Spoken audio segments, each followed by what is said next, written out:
So we had a whole different intro recorded for this podcast, and then the Cowboys decided to be the Cowboys. And Micah Parsons is a Packer, so we might as well do a little quick segment on that before we do the rest of the show. Which, by the way, is about something entirely different. But Micah Parsons, EJ, I'll let you get your emotions out first, and then I'll talk about the actual data and the analysis part. But we'll do the emotional part first. You're just assuming I have no data Just and get or it analysis. out. Get it out. Put out a tweet about it. Displeased. Like, this is not great. The Packers get extremely lucky again. Players like this do not come available. You do not trade elite pass rushers in their prime. And make no mistake, Micah Parsons is elite as an NFL player. We're talking about a top 5 overall player in the NFL, not at his position, a top 5 difference maker in the NFL. And that bears out in the numbers. So I do have analysis. So there, eat that. About 15 points difference in overall EPA for their defense, whether he's on the field or not. And we talked about this in the Cowboys episode. They could not afford not to have him. Without him, they are a poverty franchise on defense. They are going to be in the mid-20s at best on defense, probably lower than that without Micah Parsons there. I know they got Kenny Clark. We'll talk about Kenny in a second because Kenny got possibly the most unfair deal of the entire day. But Micah I feel so bad for him, man. I am crushed for Kenny Clark. If you have followed bootleg football, you know we are Kenny Clark stands and have been for a long time. He has been an excellent player. Yes, he is declining, but he is still a very good player, and he has towed the line in Green Bay. He has been the best possible Packer. He did nothing to deserve this. He now gets shipped off to Dallas, and he is forever a footnote through no fault of his own as, oh yeah, that's the guy they shipped to Dallas in the freaking Micah deal. Like, Dallas fans are going to come in with a very sort of slanted view of him. Green Bay fans are, I'm sure, saying, hey, Kenny, we love you, but come on, Micah Parsons. None of that is fair for Kenny. Micah is a difference maker. I do not like him in the division where I root for another team. That is a detriment for sure. You cannot underrate that. The only thing I can hope for, and I never hope for this with players, is that he just won't be available as much as other players. That maybe he has, I don't know, a hangnail. I don't want him to blow up his knee or anything, but like just doesn't decide that he wants to play that week. And you know it's bad if that's the case because, look, Micah's a star, and he's going to be a difference maker wherever he goes. He is one of the few players in the NFL that is good enough to be scheme agnostic. Like, people will say, oh, where does Micah Parsons fit best? My answer is yes. If you add Micah Parsons to your defense, he's going to make it better, period. I don't care who you are or what you run. I don't care who your coach is. Micah Parsons will make you better. He made the Packers better today. It's not a great decision by the Cowboys for multiple reasons. And they have their own reasons for why they chose to do this. I told you off the air, if I was a Cowboys podcaster today, I would hang it up. And that is not a just Micah thing. You were already sort of teetering on, we're putting a lot of faith in 3 players, in Dak, in CD, and presumably Micah. And now you just chucked Micah. So you dropped presumably 10 to 15 points in EPA for your defense, which was already not great. It was only middle of the pack with Micah. Without him, it will be far below that. My former head coach, I should say my team's former head coach is now the defensive coordinator there. I know what they're in for. It's going to be a long season in Dallas on defense. And if I could throw a lock in, I think they're probably going to be 4th in the NFC East. And I think that's pretty comfortable right now. It was borderline before. I was on a Commanders podcast yesterday and I picked them for 4th anyways. Now it's gone from to nope, absolute lock for sure, would put folding money on it. I mean, I just look at the Giants roster and the Cowboys roster and I'm like, okay, there's a couple positions where obviously the Cowboys are ahead, namely quarterback. And for now, I'll say wide receiver 1, but it's not like there's a massive drop off from CeeDee Lamb to Malik Neighbors. Like Malik's pretty damn good. But beyond that, I think the Giants roster might be better. Like overall, I would say, especially you're correct. defensively, like it's yeah. I like the young running backs in New York better. Like they got a better left tackle. I mean, Dallas defensive line is 100% better.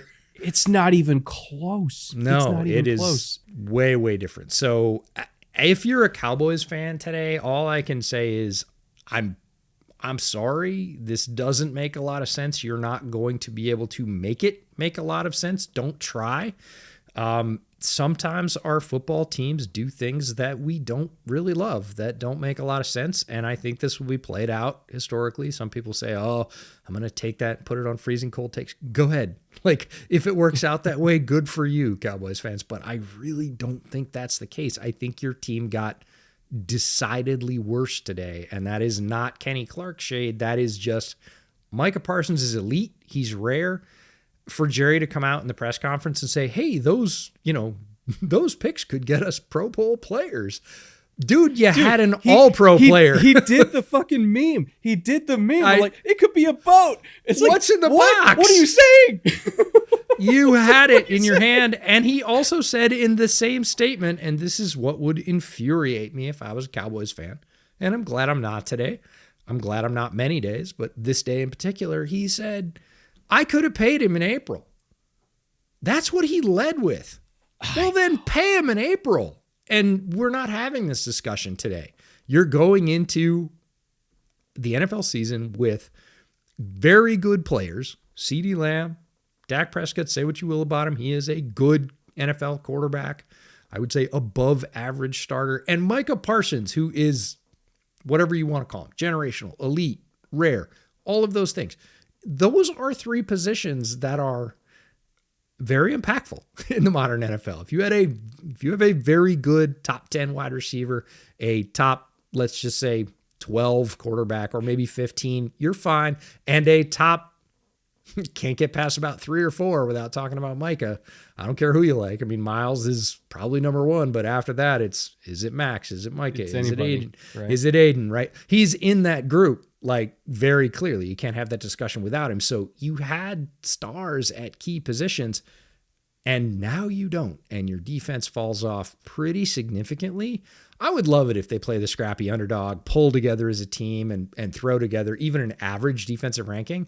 But again, we talked about this, or actually we will talk about this in the podcast that's upcoming today.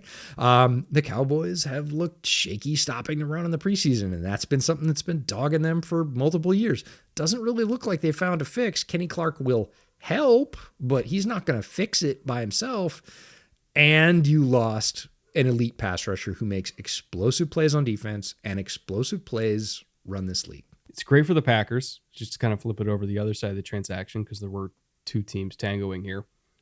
One of the only real things you could point to the Packers as like a reason to not put them among like the top NFC contenders, the top 3 to 4. One of the only things you can point to is like, I'm not sure I trust them to win with 4 when it comes to rushing the passer. And if you can't win with 4, especially when you really need to win with 4, i.e. in January against good offensive lines and good quarterbacks, like it can be tough to go all the way if you don't have that ability, right? Like every great team, I mean, basically ever, but especially recently, every great team has had like one guy they could really count on. They could get home and get home quickly to make a run at the Super Bowl, right? If you're going back to 2021 when Micah first came into the league, as far as pass rushers who get pressures in 2.5 seconds or less, Miles is obviously number 1 because he's Miles. Nick Bosa is number 2, Max Crosby is number 3, Chris Jones number 4, Micah number 5, right? And Trey Hendrickson also was number 6. So the Bengals rode Trey Hendrickson to his Super Bowl. I mean, obviously they had other people on that defense, but like he was a key cog in that machine. The Chiefs have ridden Chris Jones and his playoff heroics as a pass rusher for years and years and years to go to multiple Super Bowls. The Niners went to multiple Super Bowls with Nick Bosa as their best pass rusher. Like you need that guy, you need that killer to get that far. I mean, shit, even like Josh Sweat is in the top 10 in all pass rushers in that category in the last 4 years. Jalen Carter's come up. Like the Eagles are no shortage of guys that could do that as well. And now that you give that kind of pass rusher to the Packers, which they've not had that kind of guy, he's kind of the missing piece. Not even kind of, he is the missing piece. He gives them the one defensive, superstar that you can build everything else around. And, after that, there's not really a whole lot of questions. Maybe the only other one is like, can Jordan Love stay healthy? I mean, Matthew Golden seems to be working out. Like, I don't really have any other complaints about this Packers team. So yeah, I would put them in that true NFC contender group now. Yeah, they've been looking for pass rush. They've invested in the draft to try and find it a couple of times up high. It hasn't really delivered that guy, which is why it's so hard to turn around back to the Cowboys side and look at Jerry's comments today and be like, oh, well, we could find an elite pass rusher with those 2 top picks. Well, you could, but it's harder than you think. The Packers have been trying for years now, and they go out and get one. And look, every team has a blind spot in the draft for a position. They just don't typically do pretty well right there. You hope it's not quarterback with your team. Packers have got that dialed in. They have not been able to find the difference-making edge rusher. They got one of the handful of difference-making edge rushers, and it fills a major need for them. And yeah, they are going to be able to win easily a couple of games that they wouldn't have this year just because of that. Micah's gonna come up with a play in crunch time.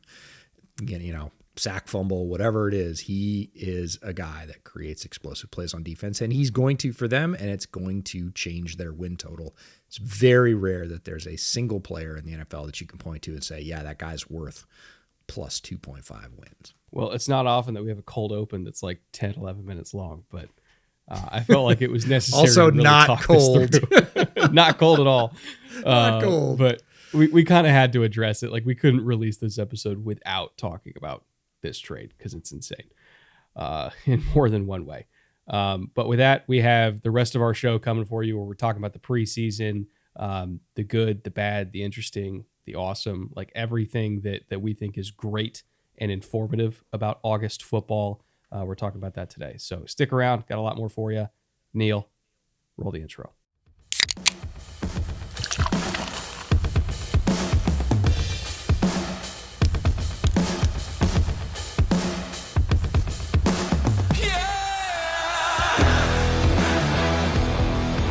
Welcome to the Bootleg Football Podcast. I am Brett Coleman. That's my wonderful co-host, EJ Snyder. We are fresh off the summer series. For the first time in a long time, we're talking about more than one team in one episode. So we made it. Well, almost. We've almost made it through the entire offseason. Still about a week to go until kickoff. EJ, my friend, how are you holding up?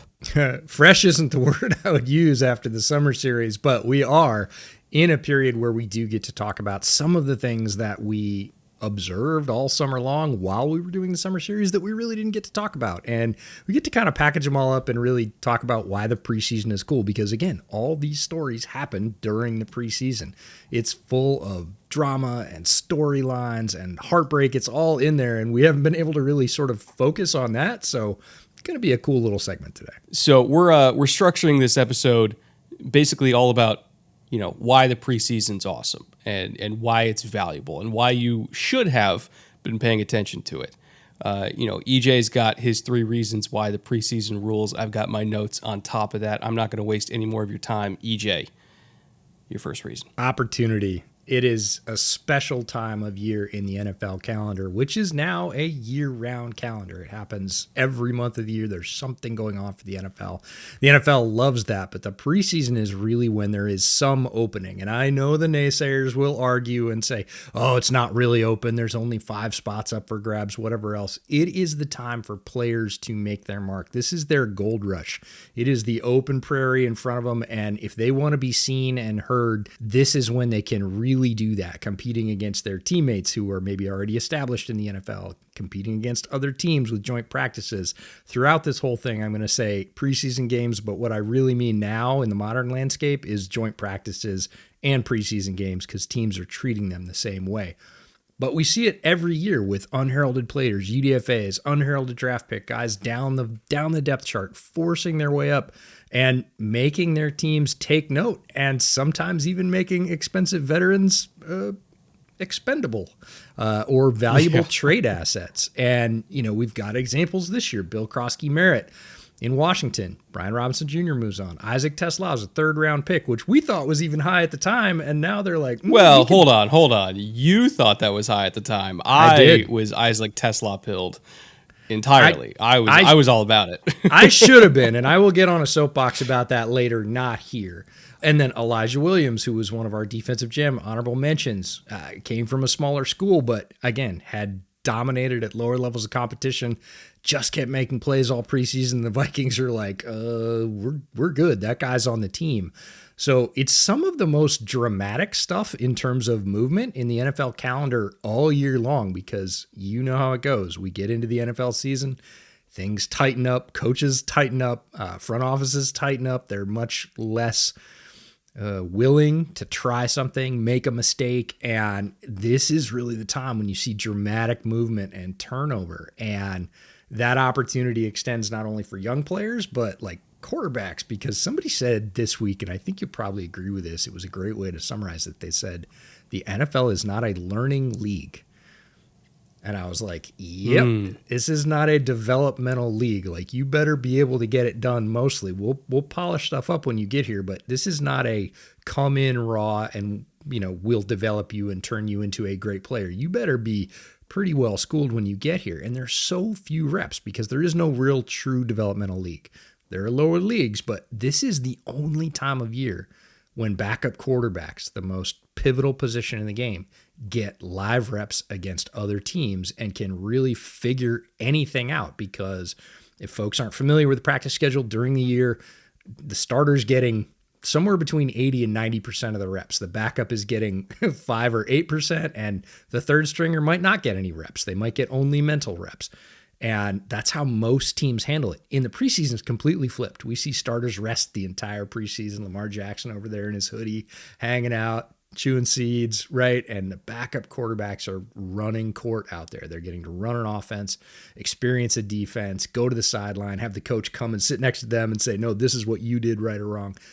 That is incredibly valuable. And Brock Purdy did it his rookie year, and this year, that guy was Max Brosmer. Looks like the guy that made the big jump this year and really is changing people's opinion of him and made a big leap. And you can't show that at any other time besides the preseason. We're going to get right back to the show in just a second. And for those of you watching the video version of this, you might be wondering why I'm wearing a Seahawks polo. I am not a Seahawks fan. I'm actually a Texans fan and a Bears fan. The truth is, I already own a lot of Texans and Bears shirts. I have like 1 million of them each for both teams.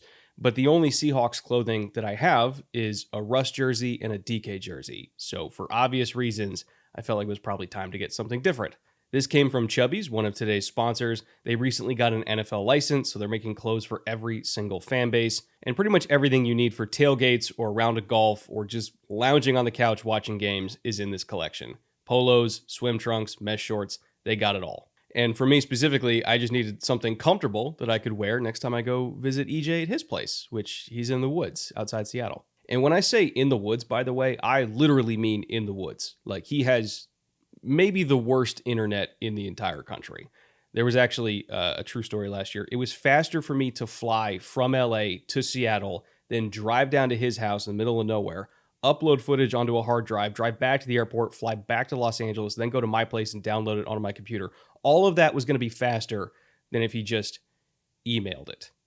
So thank God for public libraries, I guess. They pretty much saved our ass. We actually also that same summer went out to Anderson Island in the middle of the Puget Sound, and we were doing summer series episodes from out there, and they had satellite internet, and it was like the man saw God for the first time. Like, he had never been able to actually upload a YouTube video before. It was the best day of his life. But anyway, all that aside, you should buy Chubby's NFL shirts, because not only do you get something to rep your favorite team, and they're comfortable, but every single time you buy one, it directly helps the show, and maybe, just maybe, one day we can get EJ better internet. I think that's a goal we can all strive for. If you go to chubbyshorts.com/bootleg, use promo code bootleg, that's going to get you $10 off your order. Go browse their catalog for your favorite team. see if there's anything you like. And again, use promo code bootleg at chubbyshorts.com/bootleg, and that's going to get you $10 off. Thank you once again to Chubby's for sponsoring today's show. And with that, let's get back to it. I mean, he made Sam Howell expendable. You know, to your point, like he had such a good preseason. And I'm not going to say that he looked the best out of every single rookie quarterback, because he did have his ups and downs. But as far as like flashes, like Brosmer made some really, really like bright, white hot flashes in the preseason. We're like, okay, there's something there. And so if you have to choose between, I'm not saying Sam Howell's like super expensive, but if you have to choose between Sam Howell and the guy who literally costs nothing, and you have, you know, contract control on him for 3 years, and he's going to be your QB3 anyway, like he's still not QB2, he's QB3. It's like, yeah, we'll take a dart throw on that. Now, again, the Vikings are hoping that J.J. McCarthy is what they drafted, but even if Brosmer turns into like a quality backup, like quality backups cost $5 to $8 million in the NFL. Like if you're saving $5 to $8 million and you still have a quality backup for years, like years and years and years at this point, like that is a huge, huge hit as a UDFA, even if he never plays a snap. I mean, ideally he won't, because that means that J.J. McCarthy stays healthy. But even if he never plays a snap, if you have confidence in your backup for no money, that's massive. It's huge. And it's not just opportunity for players. We've been focusing on players because, look, we love the draft. This is the time of year we get to see all those players on the field and actually kind of start to see if we were right or wrong or how they fit compared to what we thought. But it's also for coaches. And coaching developmental opportunities do happen at all-star games. We see them elevated into bigger roles. But if you're a coach and you're wondering who on your staff can do a little bit more, you know, does that bright young position coach, is he able to handle coordinator duties? Give him a half in the preseason. Let him call the whole thing. Let him run the whole show. Have everybody focusing on him, and then sit with him after that and say, hey, what did you learn? How did it work? You know, what did you see? And these are not chances that you're going to get in the regular season. Again, just like you said, if it does, it means you lost a coach, right? For some reason, they retired or they got hurt or they're not available. They have a family emergency. And then you see, but that's a lot of pressure. This is much more straightforward, and you can kind of go back to the drawing board. And those young coaches can stack those opportunities if their teams allow them to have them. And there's no other situation in the NFL that mirrors that. And if teams and coaches are smart, they lean into it because it helps develop their staff. If they're not, they grumble about it, say the preseason is junk, and waste those chances and just, you know, run into the middle of the line for 3 straight quarters and say we don't want to get hurt. I understand that approach, but I definitely don't agree with it. And I would say even beyond that, like it's not even just about giving your coaches that maybe don't get some play calling experience, but you know, your players too, right? We saw the Vikings give Josh Metellus, who is, you know, a Swiss Army knife of a player. He plays like 13 different positions for them. And they gave him a series to call plays. And I think that is extraordinarily valuable. So right? Because if you have a field general who's literally on the field, and, you know, is handling communication, everything like that, and he gets the perspective of a play caller, right? The macro of like, okay, why am I calling this in this situation, right? And it kind of reframes why you make the adjustments you do against certain looks or against certain motions if you think like a DC on the field. And we talked for so many years about how like Ray Lewis and Peyton Manning, like part of what made them great was that they thought like coaches and they acted like coaches on the field. Well, now you actually have a guy who's on the field who is given opportunities to coach for you from the sideline. Like that is such a smart thing that Kevin O'Connell did. And I don't know if they actually gave Justin Jefferson a series to call plays or if they said that they wanted to, but like that would be huge for Jefferson as well to have that perspective as a coach. Like why are you calling certain things at certain moments? You know, again, I love Kevin O'Connell for many reasons, but I think his ability to give his star players or even just starting players a new perspective on the game, like that really separates him. It was really cool. I was so pleased to hear that because in an even, you know, sort of micro practical way, your headsets go out. happens all the time in NFL seasons. Communications go out. You're waving from the sideline like, go ahead, it's on you, call it, right? And Ben Johnson did it with Caleb, right? The headset went out. Caleb got frustrated. Ben took it as a teaching moment, said, hey, this is going to happen, right? Wait, when did this happen? This happened in training camp, and Caleb got really frustrated because he couldn't hear the play call. And Ben Johnson called timeout, said, hey, hold on, walked over and said, hey, man, it's going to happen. Like, pick 4 or 5 plays you really like. And if you can't hear me in the headset, go to it. Have 2 runs, 2 passes. Just make it happen. Like, don't let it be a thing. Know that it's going to occur. And if it does, here's what you do. And I was like, yes. And these are the opportunities you get. So micro, macro, it's just a great idea. And again, the preseason encourages that kind of thing. We just don't see it at other times throughout the NFL calendar. And that leads me to why the preseason rules number 2, which is less pressure, right? There's just less pressure on the whole thing. You see more fun in training camp. You see more team bonding. You see more risks and experimentation. You hit it in the opener. 70-yarder? You going to try a 70-yarder in a game? How are you going to know if that works? Like with a rush. You don't. You can set it up in practice all you want. In the game, it's like, I don't know, go for it. Coolest part about that play, by the way, the ball boy caught it seamlessly off the net like it was no big deal. On the 70-yarder? I didn't even see it. He just whoop right in it looked like, man, get that guy signed up for teams. He can field punts. But now's the time. If you want to know if your punter or your safety can kick off or hit a field goal, have at it. They had a punter try and kick a field goal. It was pretty ugly. I think it helps make everybody else on the team appreciate kickers a little bit more. You also get time pressure. I know in timed periods they say, look, here's the situation. It's 4th and medium. It's under 2 minutes. You've got this. You've got no timeouts. Like, go for it. It's not the same as lining up, having a play clock, having a full officiating crew out there, and having 11 guys across from you who are ready to go take your head off. So, you're going to get, it's not a simulation anymore. And you're going to have much better data as a coach about, okay, what tripped us up in that situation? Was it getting the call in? Was it the time pressure? Was it getting the snap off? Was it execution? And people just do weird, wild stuff. And I love it. And that is not something you see during the season as much. To circle back to that 70-yarder, by the way, from Cam Little, which, by the way, we saw him at Shrine Bowl when he was coming out. And you know that when we're at Shrine, I scout kickers and punters by sound. And I'll tell you what, he had that sound coming off his foot where you're like, wow, he is not a large human, but he's got a massive leg. Like, it's real, folks, like the power in his lower body. But circling back to that field goal and why that attempt is important, like truly for research purposes for Liam Cohen and the staff. So if you look at the last 5 seasons combined, keep in mind this was a kick going into halftime. They were down 14-6.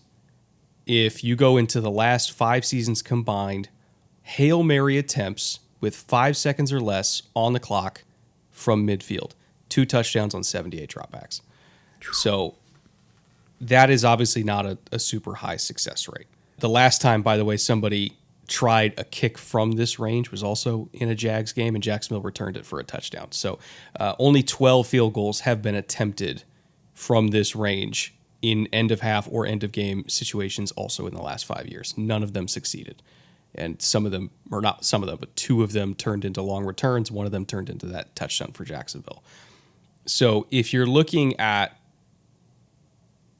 having an opportunity to get points just by getting to the 50-yard line, and you don't have to try an extremely, extremely low percentage play like a Hail Mary from the 50, and you have somebody who can, I don't want to say reliably hit a 70-yarder from that range, but like has a decent shot, and like you trust your guys that if he somehow hits it short, which it's Cam Little, I don't think he will, you trust your guys to make a tackle. But the fact that you even have a chance at making 70 and you provably can do it from that range by literally watching your kicker do it, that changes your mindset when you're in these end of half situations, right? Let's say you get a big return on special teams. You got like 15 seconds to go. You got 1 timeout. You're like, all right, can we get 15 yards? Like 15 to 20 yards with 1 timeout in 15 seconds. Like that sets us up not for a field goal or not for a Hail Mary, but for a field goal that we know we can make. It is a huge, huge data point that Jacksonville can now point to of like, we're changing how we're calling our end of half and end of game situations. As long as we're within 3, like we can do this thing. Like, can you imagine how many more games the Chiefs would have won at the end if they had the ability to hit from 70? Like that's nuts. It's a superpower, and you're right. The Jags coaches can basically redraw that line on the field saying, this is our line to gain in this situation for, like you said, not a guaranteed 3 points, but a high percentage of 3 points. There was a kick, I don't believe it was little, in the last round of preseason games, and they rolled him out from 64, and it went through halfway up. Like, it was not a dying quail at the end. I was like, that looked like it would have been good from 70, maybe 72. Like, it had plenty left on it. So kickers are sort of stretching the bounds of traditional game planning for coaches. By the way, speaking of game planning and risks and experimentation, everything like that, this is another kind of micro, not even micro, it's really more of a macro trend that we've seen over the last couple of preseasons. And that's defensive coordinators not messing around anymore in August, right? Yep. It used to be, we got these vanilla defenses, we're playing spot drop zone, and we're keeping everything in front of us, and we just want to see if our guys can tackle. We're not going to, quote unquote, give anything away. And you almost, I don't want to say never saw blitzes, but there was a decline in blitz rates, like an appreciable decline in blitz rates over the last decade or so in the preseason. And, it used to be, oddly enough, it used to be higher. And then year after year after year, we saw blitz rates go down in the preseason. And then it bottomed out in 2022. And then in the last 3 years, we went from the lowest blitz rate in the preseason that we've seen in the last decade and a half to all of a sudden the highest blitz rate in the preseason since 2016. So DCs now realize, like, okay, we have less full padded practices than we used to. Like, we do have joint practices, but even then we're really only doing one in full pads, or at least somewhat approaching full speed, because guys tend to fight on day 2. So they really only do one of them. And, we have one less preseason game unless you're in the Hall of Fame game. And so you see DCs like, we got to get reps of this stuff. Like, we have to get reps on tape, running these blitzes, running these stunts, running these exotic coverages. Like, you saw Mike McDonald, dropping defensive tackles in like week 2 of the preseason. They're running 2 trap. And it's like, holy shit, Mike. Like, he was just throwing everything at these guys because he needed to put it on tape. He needed his guys to get reps doing that, because that's how their defense operates. Like, if you don't run a vanilla defense, why would you practice a vanilla defense? And that is what a lot of these defensive coaches truly believe. Like, especially as you're seeing the propagation of like the Ravens coaching tree around the NFL on the defensive side. It's like, it almost reminds me of like, who was it? Was it Tom Moore? Yep. When he was with the Colts, right? Yep. Where he's like, if Peyton Manning gets hurt, we're fucked, and we don't practice fucked. So Peyton takes every single snap. Like, we're not going to practice a style of defense that we don't run. We are going to be aggressive. We are going to blitz you. We're going to run exotic coverages, because if that's our identity, that is our identity. And they don't really care about putting crazy stuff on tape in the preseason, because they know that you probably aren't going to see it coming anyway. And they have faith in their ability as coaches to get their guys in the right looks. Yeah, I sent you a message about this in the previous round of preseason games. There's a team that was up by almost 20, like 10 seconds left in the half. They're blitzing both safeties from depth, like full on. And I was like, okay, things have changed. Like, things have taken a turn. And I fully agree with that, because if you're not going to play country cover 3, like, why do it? Like, why have guys, even if they're not going to be on your team, be like, learn the way to play this defense, when you're going to go out on week 1 and say, forget all that preseason stuff. We're going to play the real stuff now. Like, play the real stuff at speed, on grass, see how it goes, no matter who's in there. And quite frankly, it's given a lot more defensive highlights as well, which are opportunities for young players to make their mark. If you're running a, 3 down lineman pass rush and, a deep drop zone, the chance that one of those pass rushers is just going to blow up a double team or win straight one-on-one and flash to the quarterback, not great. If you're running, 4 down linemen and bringing a late blitzer and you've got a loop in there, we're seeing some decent contact, and they're still calling it very tight as they should to protect quarterbacks in the preseason, but the defender gets, a chance to make their mark that they didn't previously have. And you know who loves aggressive defensive play calling in the preseason more than anybody else, oddly enough? It's offensive line coaches. Like, they want to see if their guys can handle it. They want to see what their guys do. And if they screw up, which generally they will because it's the preseason, they get to put it on tape and they get to teach, because you're never going to get clean looks in the regular season. You're never, ever going to get clean looks. So, throw cross dogs at us at 1st and 10 in the second week of August. Like, let's see if we can handle it. And if we can't, cool. It's a teaching moment. So, again, the more complex these guys get, the better for everybody, really. It also just makes for better regular season football. If they don't come off of a month straight of playing vanilla, and then they get thrown into the shit, like it's better if they're just well acquainted to it. One tiny little break here, and then we'll get back to the rest of the show, I promise. But if you're a fantasy football player, and in particular a really good fantasy football player, then today's sponsor is for you, FFPC. You put in the work every single fantasy season. You listen to the podcasts like this one. You follow the experts. You make your own rankings. You look at my rankings and then scoff at how bad they are. And then you go off your own stuff and you draft and you dominate. Unlike me, I'm actually kind of shockingly bad at this for somebody who covers the sport for a living. But you're pretty good at this. And because you're pretty good at this, it's time to go to the next level. The FFPC is the place to play traditional season-long fantasy football. They don't do salary caps. It's not DFS. All they offer is pure drafting fun that you've loved for years. FFPC is home to not one, but $2 million grand prizes, and you can draft in the FFPC main event or the Big Gorilla today and win those 7-figure payouts. No matter what your favorite format is, they have best ball, they have dynasty leagues, they have a whole bunch of other exclusive and innovative contest formats. You're going to find it all at FFPC. Drafts are filling every single day at myffpc.com, so check that out below. And if you use promo code BOOTLEG, you're going to get $25 off your first draft. Again, that is myffpc.com, promo code BOOTLEG, at the link in the description below, myffpc.com, promo code BOOTLEG. Thank you once again to myffpc.com for sponsoring today's show. And with that, let's get back to it. All right. Third reason why the preseason rules.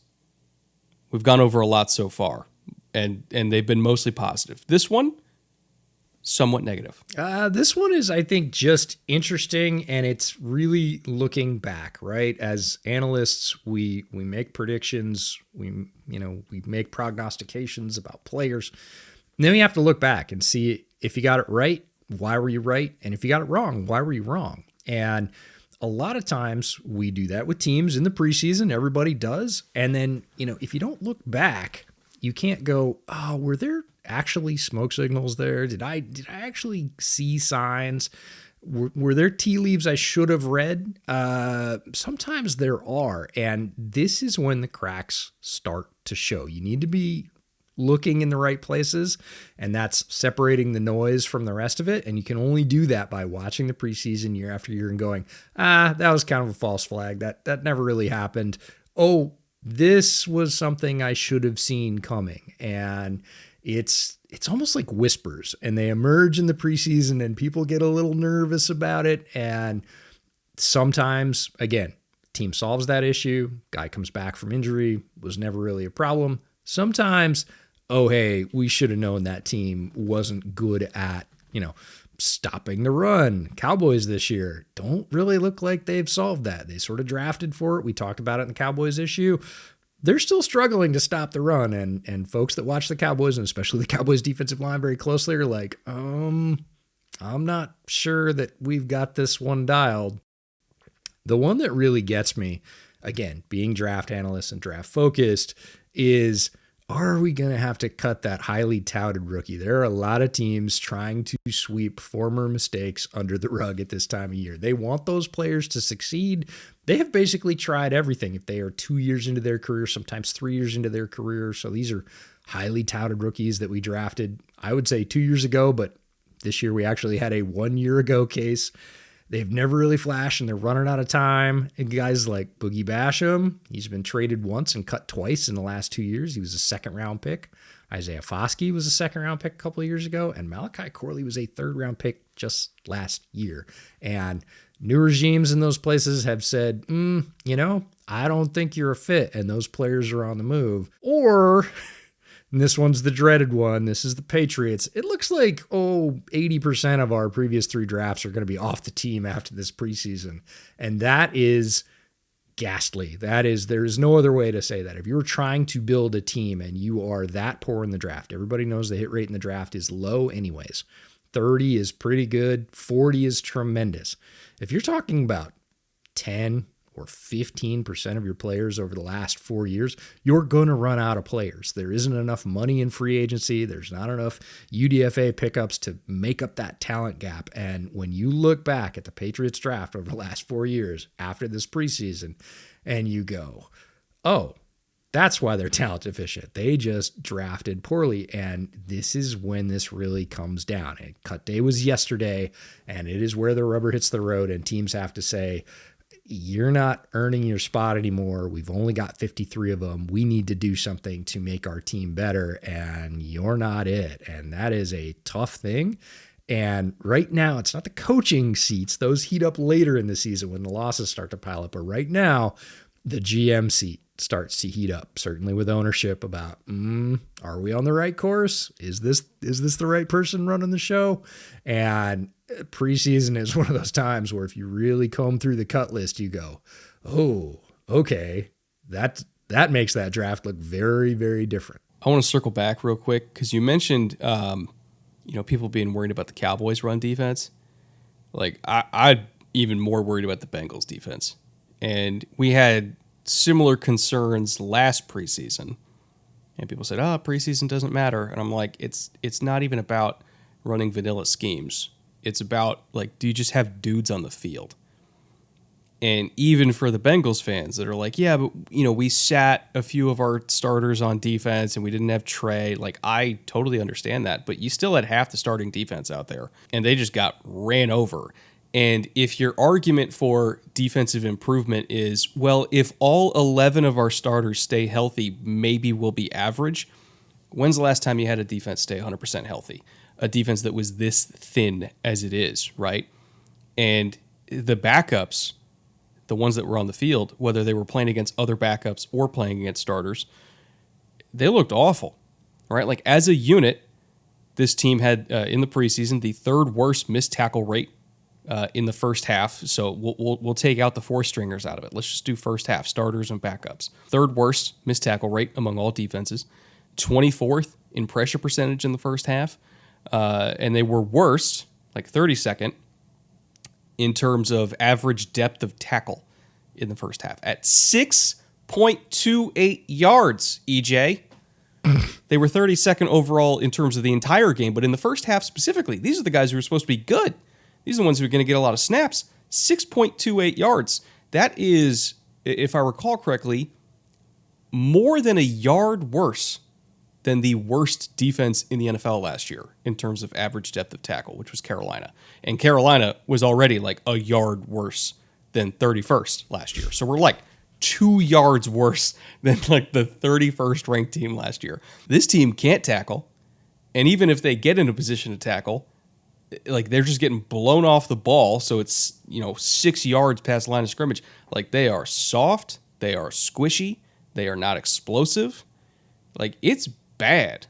It's really, really bad. And I'm not saying that I think that they're going to be the worst defense in the NFL, but it's still, a year later, just looks like Trey Hendrickson versus the world out there. And they didn't even have him out there, and you saw what happened.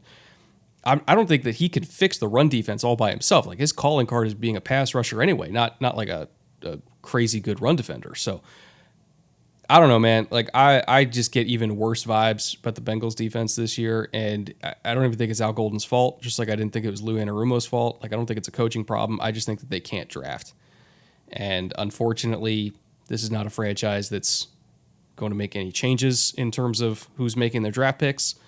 So it just kind of is what it is, and Bengals fans got to deal with it. It'll get a little bit better, Bengals fans. The defense will gel as you get into the season, but for all the folks Will it? better than it is, I guarantee they will not be an average depth of tackle at over 6 yards. They might clean that up some. Let's just put that out there. But to your point, for everybody that says, oh, they were playing against backups. Well, yeah, a lot of times it's backups playing against backups, and we know. But if you're playing against backups or you're playing your own backups, those guys still have to execute, right? They still have to win their one-on-one matchups. They still have to make the right reads. They still have to be in the hole, right? There's mental mistakes. There's physical execution that you can see from a lot of these one-on-one matchups of, hey, you're a defensive tackle. Your job is to hold your ground in run defense, right? To block your gap and not give ground, right? If you are getting turned out of your gap consistently, if you're on the ground 30% of the time, if you are never holding a line of scrimmage, if you are always conceding at least a yard or two, like that's just a problem. I don't care who you're playing against, right? Your job description requires that that's not the thing. Are you going to be on the team? Probably not. But some of the guys that are going to be on the team had reps that look like that. And you can say, oh, it's, vanilla schemes are back. It comes down to, can you execute one-on-one as a player? And you can see a lot of that in the preseason. Not all of it, but people that just write off the entire preseason and say, oh, that's all worthless. They're not trying. Those guys are trying. Do you know why they're trying? Because they're going to get cut if they have to go in the film room. And if they get cut, their ticket to another job is that film. Every team has that film. Every pro scouting department combs through all the preseason film for cut down day, looking for players that might fit their system. If you're dogging it in the preseason and you get cut by your team, you're not getting another job. So no, those guys aren't dogging it. They are giving it their all. And if they're giving it their all, and they're still getting blown off the ball, maybe time to find some other work, but don't tell me, oh, they're just going to turn it on when the season shows up. Those guys are in hoodies on the sidelines, and we know how they play because we have regular season film of them. Also, isn't the entire problem that we've had with Cincinnati for, 4 years in a row at this point, is that it always feels like they're not trying early on in the season? They do have slow consistently starts. Go down 0-2, and it's like, maybe we should fucking try then. And this whole theory of like, oh, well, they pulled up on Jaden because they didn't want to hurt him. At least make the tackle. Like, if the issue is consistently we show up in week 1 and we get blasted, or we lose to teams that we shouldn't because we don't look prepared and we don't look ready, and it looks like we've just had our foot off the gas for the last month, then we show up to play real football, quote unquote real football, and then we lose. Like, maybe we should, try in August and get ready for September. Like, I'm already like over Zach Taylor, and we haven't even started the season, EJ. Like, I can't deal with this anymore. It's like 5 straight years of this. My favorite dinner party, my favorite theoretical dinner party with Brett is like Zach Taylor, Nick Sirianni, Brett, and a mystery guest, and just film the whole thing. It would break YouTube. It would be tremendous. Just me and Justin Herbert going back and forth about all the mistakes I made in the pre-draft process, and him just being like, "Are you sorry?" "Yes, sir." "Yes, sir. I'm very sorry." Speaking of quarterbacks that I missed on, well, maybe, I don't know. We don't know yet. Maybe. I do want to take a moment to talk about Jackson Dart. Heck yeah! Because not that I was like super low on Jackson Dart, but my general evaluation of him was, I have no idea if this is going to work, right? Because he's coming from a Lane Kiffin offense, which is not a whole lot like what we see in the NFL, at least what works in the NFL. The end of the Florida game still haunts you. Sat with me in the back of my brain. I was like, I don't know what to do with this. Like, I acknowledge talented thrower. He's got the size, got the athleticism, can run. Seemed like a good dude. I obviously never got him on the board myself. That's what the teams do. So it's like, I don't know what he looked like in the interviews when he was on the board. there was just a whole lot of question marks there. And, the younger, dumber Brett, well, I'm still dumb, but the even dumber Brett would have just chalked it up as this isn't going to work. Not, I don't know if it's going to work, right? Because there's a whole lot of quarterbacks that I missed on because I had been going off of, the archetype that had been working in the NFL for years and years and years at that point, and I didn't leave any room for the development process of quarterbacks in the NFL to change. I just assumed that coaches were always going to try to fit square pegs into round holes, and that air raid guys were never going to work, and single back spread guys were never going to work. I never considered the possibility that a generation of coaches would come along that evolved how they develop young quarterbacks, and they would make these guys work over time. And so younger Brett would have said, there is no way Jackson Dart's going to succeed. And I learned from all those whiffs by saying it's possible Jackson Dart could succeed if Brian Daboll does X. And the X there in that equation is not run the same offense that he has run for every other quarterback that he's had, right? And this is something that really over the last couple of years I've come to understand. It's how teams have learned from their previous development mistakes to increase their hit rate in terms of quarterback development. They don't make them do the stuff that they don't do in college when they get to the NFL. They ease them into it, right? Like if you have a guy who operates predominantly in the gun in college, you don't make him go under center a lot. Cam Ward had 2 under center dropbacks the entire preseason. Like the entire preseason, he threw it from under center twice. They were both hard play action fakes. One of them I thought was a good throw. One of them I thought wasn't. In Jackson Dart, like when they were going vertical with him, it was out of shotgun. Like they called 6 under center play action dropbacks the entire preseason. 2 of them were screens, right? And another one, like the first one they did against Buffalo, he missed the read. Clearly, it's not something that he's comfortable with yet. They wanted to see what would happen. Didn't pass that test, and that's okay. The majority of his snaps were shotgun. The majority of his snaps were stuff that he did at Ole Miss, stuff he was comfortable with. He had like 60% of his throws before the last game that were within 5 yards of the line of scrimmage. That's what he's good at. That's what he knows. You compare that to what Brian Daboll did with Daniel Jones, where it was a lot of under center and bootlegs and cutting the field in half, and we're just running flood with you running either left or right. And if it's not there, you take off and you run because you're Daniel Jones and you're athletic. Like, he wasn't going to have DJ do all the full field stuff from the gun that Dart's good at because DJ doesn't know what the hell he's looking at, or at least didn't back then. And I have really come to appreciate how these quarterback gurus that you want to call them around the NFL, whether it's McVay, whether it's KOC, whether it's Daboll, how the true trick of it all is just not making young quarterbacks do shit that they don't know how to do, and yet ease them into it over time, right? In 2016, Jared Goff's rookie year, which ironically was before McVay got there, but still, he had, hold on, I have the exact number here, 39 dropbacks from under center the entire rookie year. That was 35th among all quarterbacks. You know what he did with Ben Johnson last year? 236 from under center because he's been in the league for a decade. He knows how to do it now. He's actually really good at it. He led the league in it last year. And so, young Jared Goff is not the same as Jared Goff now. Young Jackson Dart now is probably not the same as Jackson Dart in not just 10 years, but 2, 3, 4 years, right? Caleb is learning how to get better from under center. Penix, like the reason why they ran so much damn pistol is because he wasn't good from under center, but they still wanted to do the same run concepts that you do from under center. So they put him in pistol like 40% of the time.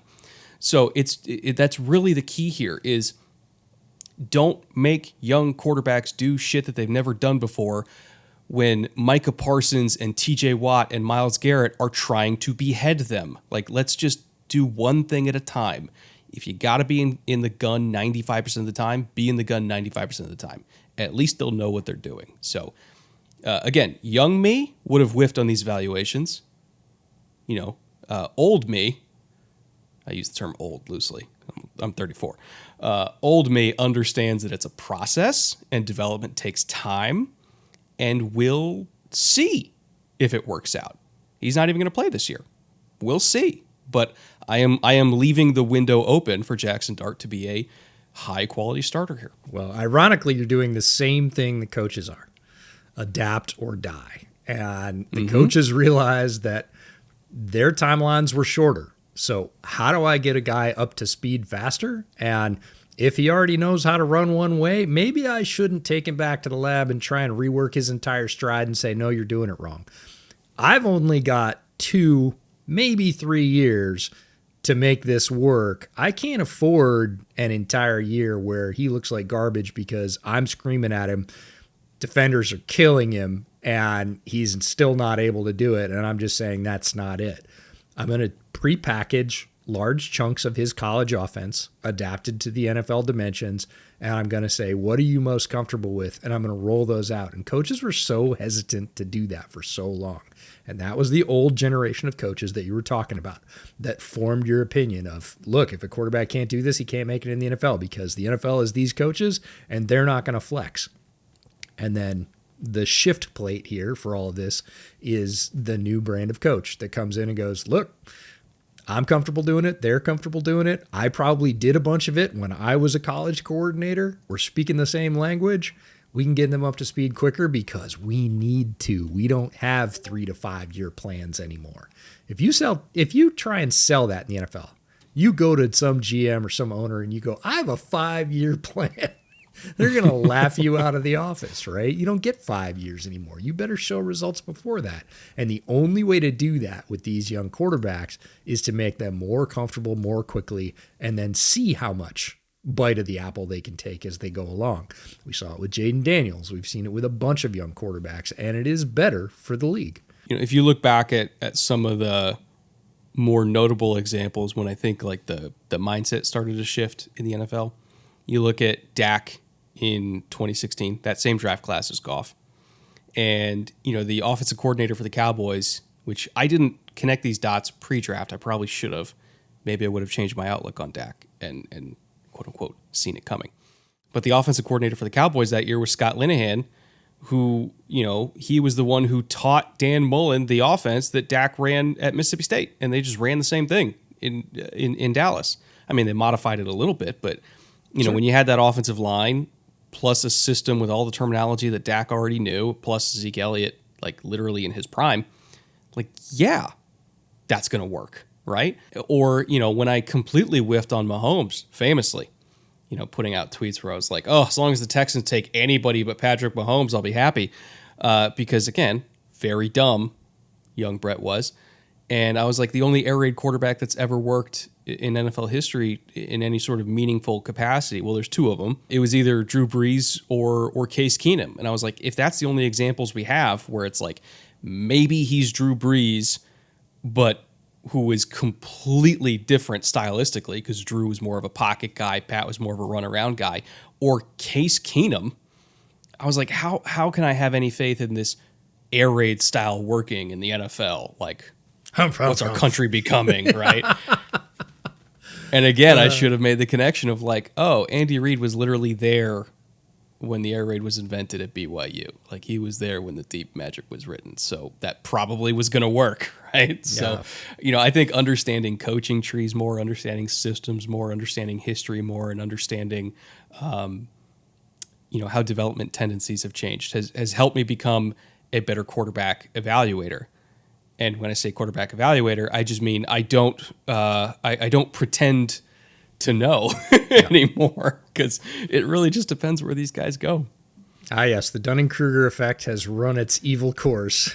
You are now on the no, for real though it has. I realize you are on the backside of the dip now, and that's a better place to be. So overall, like, the preseason is full of drama, storylines, guys making a name for themselves, interesting, fun, freewheeling tendencies from coaches that you will never see during the regular season. So while it is not the regular season, it is valuable, it is fun, it is interesting. If it's not your cup of tea, I get it, but that doesn't mean it's bad. It is different. It is definitely its own little microcosm of a few weeks in August and September, but it is worthwhile. There's a lot of cool stuff there. And without it, we wouldn't have the NFL regular season either, so Well, next time you guys see us, which will be next week, we're going to be talking about regular season games for the first time this season. We're going to be previewing, I don't know which games we're going to be previewing yet. If you guys have a particular game beyond the easy ones, right? Everybody wants us to talk Buffalo, Baltimore, and Eagles, Dallas, which I actually think is going to be not close at all. Like, obviously, there's the games that everybody wants to talk about, but if there's like an under-the-radar, sneaky, awesome Week 1 game you want us to preview next week, leave that down in the comments below, and we'll hit that. And then we also have an additional extra preview episode that's going to be going live on the Patreon as well. We're doing that every single week. So not just one preview show, we have 2 preview shows. And speaking of the Patreon, I do want to thank all of our executive producers in the Patreon tier for EP. We have a lot more of them this year, and we appreciate you guys for that. Fitzy, Connor, Jack, Liam, Major, Mike, Owen, Patrick, and Spencer. We appreciate you, all of you, like truly all of you, for being EPs this year. Anybody else who wants to join the EP tier, we won't complain, by the way. So, check that out at the Patreon. I don't got anything else for you, EJ. Any final words? No, let's get out of here. We're going to be talking about real football real soon. See you guys soon.